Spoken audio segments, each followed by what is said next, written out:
These are my top 16 home gym hacks and home gym DIY. Some are pretty simple, some are a little more involved, but I think they're all valuable. I like to have a lot of stability with my lifts, but when I'm doing a standing exercise and pressing or pushing more than I weigh, sometimes it's hard to stay securely planted to the ground, which will limit the weight that I can lift. I could put on a weight vest or lock my feet under heavy dumbbells like I did for years, but I think a much better and faster option is to just simply strap a 45-pound plate around my waist using a dip belt. And now I can stay planted for that same 180 pounds that was previously lifting me off of the ground. A 45-pound plate around my waist also works great for standing pullover, so I don't have to rely on balance in my core as much.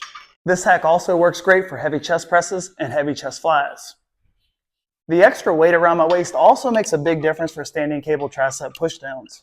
I also want increased stability for all of my rows, so instead of doing a traditional seated cable row where my chest isn't supported, or doing a standing barbell row, all of my rows are chest supported. This allows me to lift more weight, it makes the exercise much more lower back friendly for me, and this mimics some of the very expensive machines in commercial gyms. This thing right here can really mess up the aesthetics of a garage gym, so I got two 24-inch by 80-inch doors from Lowe's, painted them flat black, and here's the before, and here's the after. This is my custom home gym water heater hider. I connected these two doors at the top with a bracket. I was going to use hinges, but I think it would have left too large of a gap right here.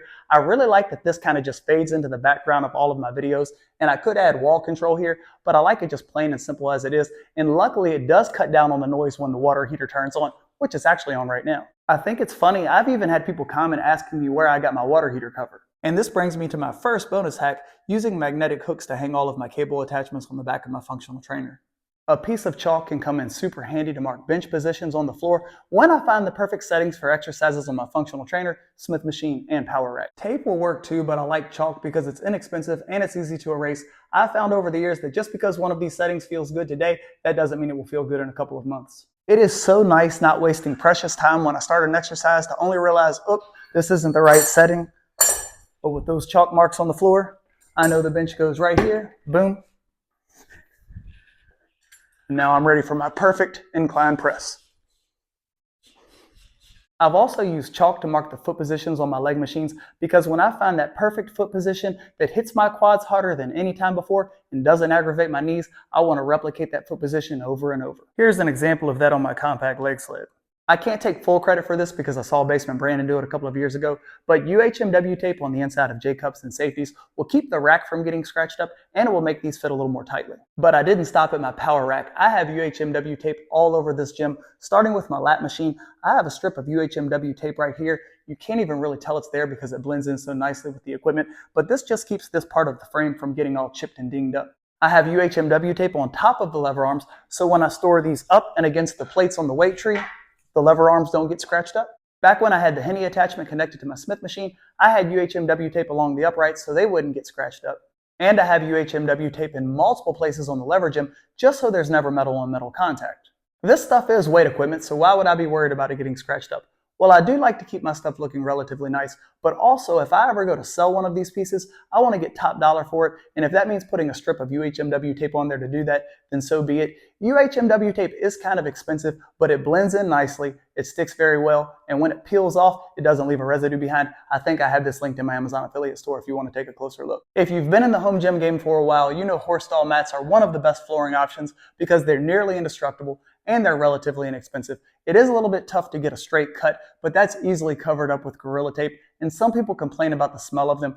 I don't think they smell too bad, and luckily that smell does dissipate. I have a lot of these pre-cut, and I continue to find really cool uses for horse stall mats beyond flooring. First, I put a 3x5 horse stall mat on the platform of the Rhino, and luckily it didn't require very many cuts. This gave me grip when squatting, and I could also put my metal squat wedges and metal calf block on the platform, and this provided grip for those too. I've used horse stall mats as spacers between the Rhino and my bench when doing chest supported rows. A couple of pre-cut stall mats can be placed under your feet for increased leg drive if your bench is too high. I've used pre-cut horse stall mats under my feet if I can't get a tight enough fit between my legs and the rollers on a lat pull down. Back when I was doing box squats, I would put a few layers of horse stall mats on the box to get the right depth for the exercise. Because of the slope in my garage, I cut a couple pieces off a 1/2-inch horse stall mat and put them under these 2 feet on the VKR to raise up this side of the piece of equipment. Now it's perfectly level. I also put another 1/2-inch horse stall mat on top of this plyo box so that when I'm doing belt squats and I return the loading pin, it doesn't tear up the top of the plyo box. For some exercises, I bring in my bench and put it directly over this platform, but rather than having metal on metal, I put my bench on top of this pre-cut stall mat. If your power rack's hole spacing puts your J-cups or your safeties just a bit too high, a couple of stall mats under the bench can elevate the bench and provide the perfect settings when pressing. While I think all of these horse stall mat hacks are cool, the reason horse stall mats made the list is what I've done to the Nautilus pullover. I took one of the most iconic machines ever and made it better for me by putting horse stall mats between the bracket and elbow pad. When I first got this machine, I felt like the distance between the elbow pads and the handbar was too great. I didn't feel like I had the stability I wanted, so I took a 1/2-inch horse stall mat and cut 6 5x5 pieces and placed them between the elbow pad and the bracket. And now, this machine gives me the position I want, and I have really good contact with the elbow pads. Most leg extension attachments like the PowerTech and Ironmaster have a natural stopping point, so you can't really get that deep stretch which research is suggesting to be so beneficial. So I made a couple of foam roller expanders. Now these are just thick and dense packing foam wrapped in Gorilla Tape. These fit right over the ankle pads, and they take my range of motion from this to this. This is not the prettiest thing that I've ever done, but it is just a prototype for me. And I've already seen at least one company creating something similar to this, where they have a pad that goes over an existing ankle pad to increase the machine's range of motion. I will say when these are on here, I need far less weight for this leg extension attachment. Here's a bonus hack. If you want handles for leg extensions on the multi-press, just put a lap bar under the seat. This increases stability and it helps keep me planted. Before I move on to my top 10, here are 2 more bonus hacks. With flat black equipment, a Sharpie works really well to hide scratches in the powder coat, and upside down furniture sliders work pretty good to move equipment on horse stall mats. I was even able to move my 800-pound Nautilus pullover with these by myself. These 1/2-inch and 1-inch stickers have been awesome to mark the settings on my Smith machine, my PowerTech Streamline Functional Trainer, my lever gym, and my multi-press, and even the IM2000 when I had that machine. I don't want to waste time counting holes on the lever gym or multi-press to find the right settings for the lever arms, and I don't want to count these posts to find the right setting for my bar. Instead, I just want to look at my logbook, find out what the settings are, and move everything where it's supposed to go right away. These stickers are relatively inexpensive.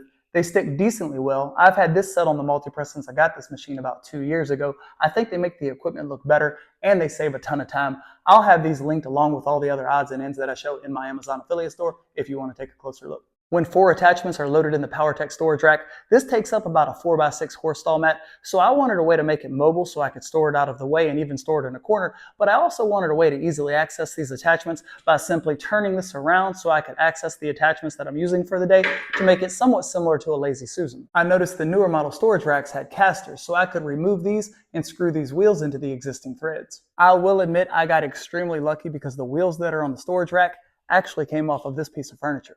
A cheapo, inexpensive clothespin will make connecting and disconnecting the attachments on the multi-press, the FID bench, and the multi-system so much easier. By having that knob retracted, the bigger and heavier attachments like the pec fly and the leg press go in and out seamlessly. I think this is one of the most simple and inexpensive hacks in this video, but I also think it's one of the most valuable. I wanted to expand the number of back exercises that I can do in my garage gym without buying another piece of equipment and taking up valuable floor space. So I built a seal row platform for my power rack. If you buy a dedicated seal row bench from a place like Rogue, it's going to run $13.75 before shipping, but this cost me $100, and I contacted the mill shop with the dimensions that I needed, and they had all of this cut for me by the time I got off from work. All I had to do was screw the pieces together and paint it black. I also added safeties on the back side, so when this is in the power rack, it won't slide one way or the other. Version 1 of my DIY seal row was on the outside of the power rack using the safety spotter arms, and that was decent, but I couldn't get a full range of motion because I had to have the platform low enough in order to reach the bar. So for version 2, I put my platform on the inside of the power rack and I put my J-cups on the inside. I switched from the Rogue multi-grip camber bar to a straight bar and added some Kensui grips for that full range of motion. By the way, I have an old Soloflex pad on this platform, and this was probably the nicest piece off of that machine. Now I just lay across my platform. My Kensui Swissies are right here for easy access. I go down and connect to the bar. This would not be possible with the Angles 90 grips. Remove it from the J-cups. The bar does not touch the ground, and now I can get that full range of motion and a deep stretch in the bottom of the movement. This also works for Kelso shrugs. And then when I'm done, the bar goes right back in the J-cups. Much better than taking the bar from the floor. It also makes it easier to load and unload when it's in these J-cups. Way back before I started Home Gym Hacks and Reviews, I did something very similar to this where I built a bigger platform, put it inside of the power rack and on the safeties. And back then I had a high-low cable system connected to the back of my power rack. So I put a dip belt around my ankle, connected to the lower cable, laid across the platform, and I grabbed the shroud, and I was able to perform reverse hypers right here. And looking back, I think the cable version of the reverse hyper might even hang with the official machine. I came up with this next hack so I wouldn't have to sit on the floor when performing lat pull downs on the IM2000, and luckily it carries over perfectly to the PowerTech Streamline Functional Trainer. I know there are quite a few people who have a functional trainer but don't have a dedicated lat machine with roller pads. So when people try to perform pull downs on a functional trainer and they're pulling more than they weigh, it's hard to stay planted to the seat.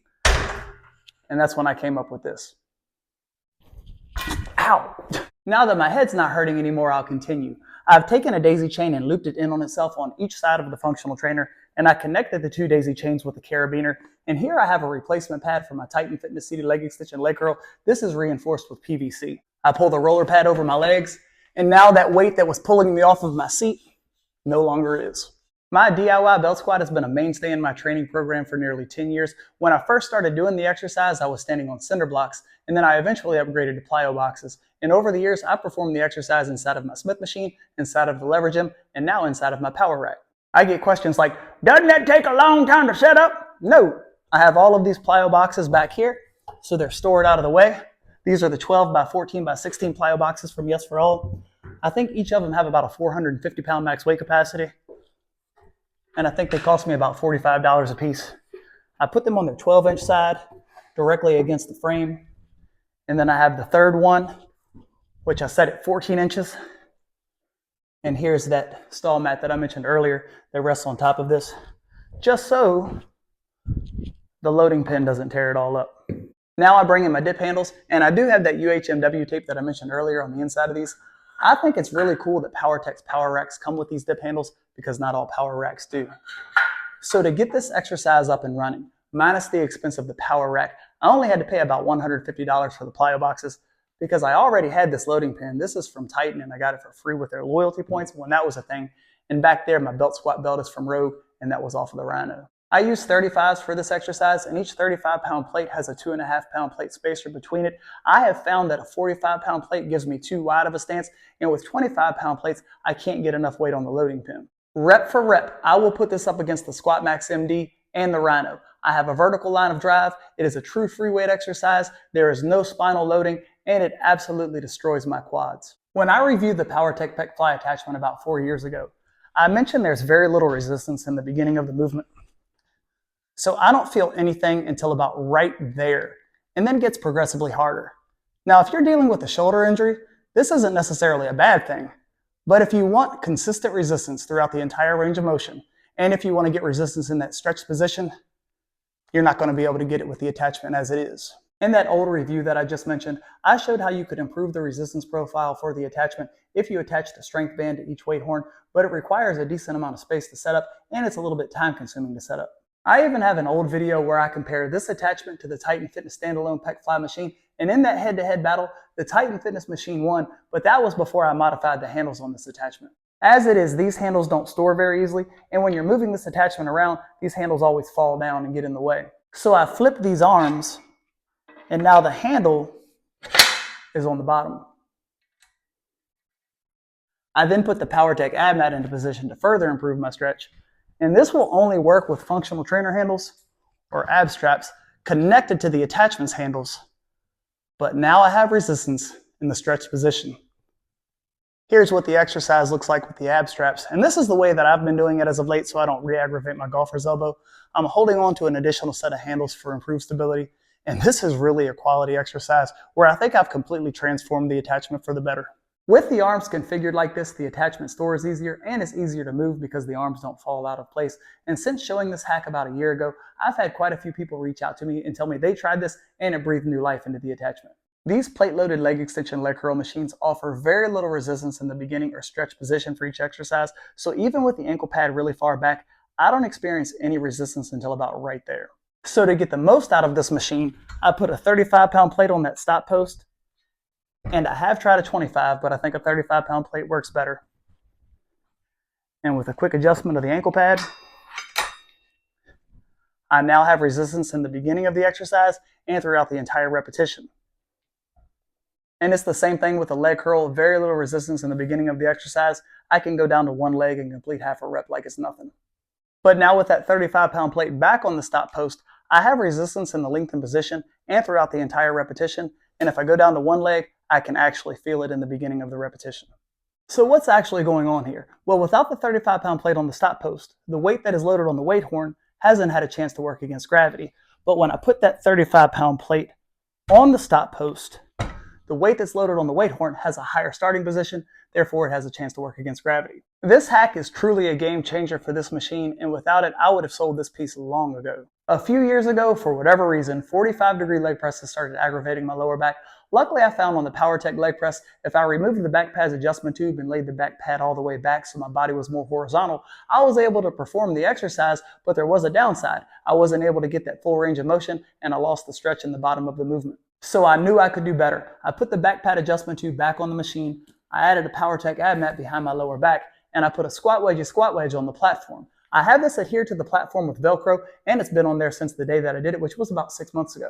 These modifications completely transformed this machine for me, and I no longer experience lower back pain when doing the 45-degree leg press. The squat wedge also increases the machine's range of motion. It helps keep my heels planted because I don't have good ankle flexibility. I don't need nearly as much weight for my work sets, and I feel greater quad engagement. I like the squat wedge that I put on my PowerTech leg press so much, I got a second one for my compact leg sled. I use this 2x4 as a spacer, and I put the squat wedge directly on top of that. I removed the washers at the bottom of the guide rods, and again, I have the PowerTech ab mat behind my lower back. All of these modifications improve the machine's range of motion, help keep my heels planted to the platform.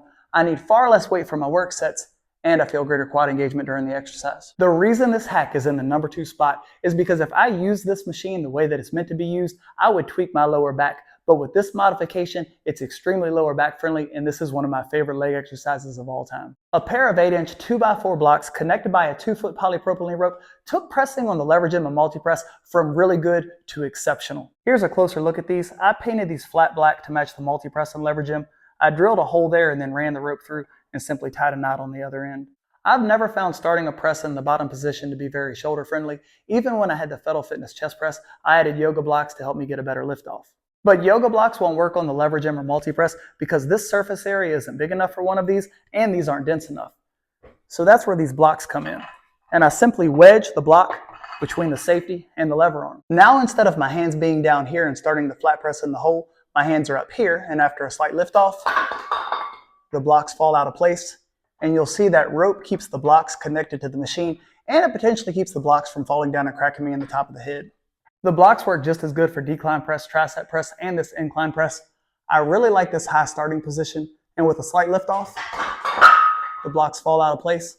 I would not be able to have the safety pin set here if I was doing a lot of weight because I wouldn't be able to start this exercise in the hole at that setting. But with the blocks, it's not a problem. Out of all of the hacks that I've shown on this channel over the last 5 years, this lift-off hack is my personal favorite because it's easy to make, it's inexpensive, and it's highly effective. With the lift-off hack, I can lift more weight, exercises are more shoulder-friendly, and they're more effective because I can get a deeper stretch. It also works for multiple exercises on multiple machines. I've shown a lot of hacks on this channel over the last 5 years, but these 16 are my favorite. If you found any of them helpful, or if you plan to use any of them, please consider using my PowerTech affiliate link or making a purchase from my Amazon affiliate store. It doesn't cost you any extra, but it helps me out a lot, and it lets the company know that I am valuable to their brand. Also, if you found this video helpful, please consider liking the video, leaving a comment, and if you haven't subscribed to my channel, please consider doing so. And remember, if your equipment lacks, I've got the hacks. Take care, everyone.